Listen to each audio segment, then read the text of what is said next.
Hi there, Chris here with another fresh tip for you all.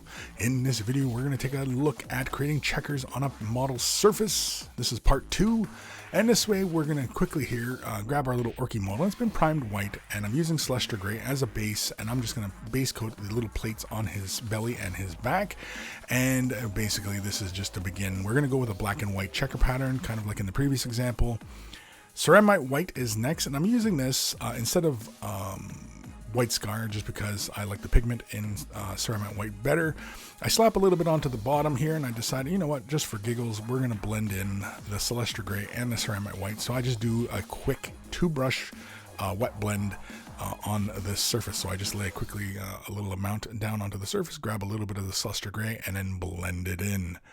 Nothing fancy, just kind of quickly, just, you know, creating that transition there. This one here is Liquitex Carbon Black Ink. This is an acrylic, water-based acrylic ink. This will mix with paints fairly easily. And basically with our detail brush, we're going to begin drawing these lines in. Now, in the previous example, we had shown it using paint, thinning down the paint and applying it to the model surface. For some of you who struggle with getting the right consistencies, well, here is a possible solution for you. Simply using acrylic ink. Again, it's acrylic ink because, again, it's water soluble. You can mix this with the paints and such, so don't worry about that. And basically, I'm just drawing 2 lines on the surface, going vertical and going horizontal, and then just filling in the squares. It kind of has this little, you know, neat little checker pattern.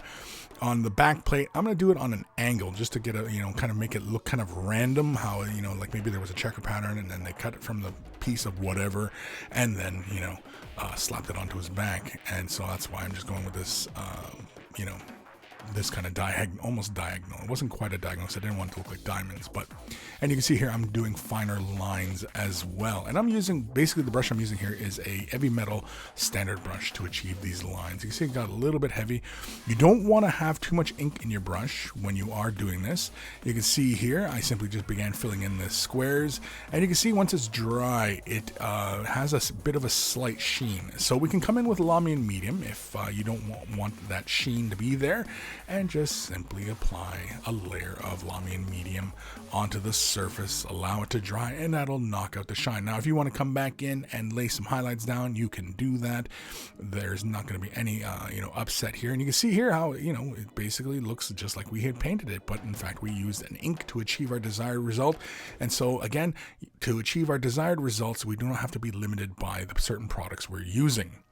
A huge thank you to all my patrons. Without your support, these videos would not be possible. If you're considering Patreon support, click the link in the description below.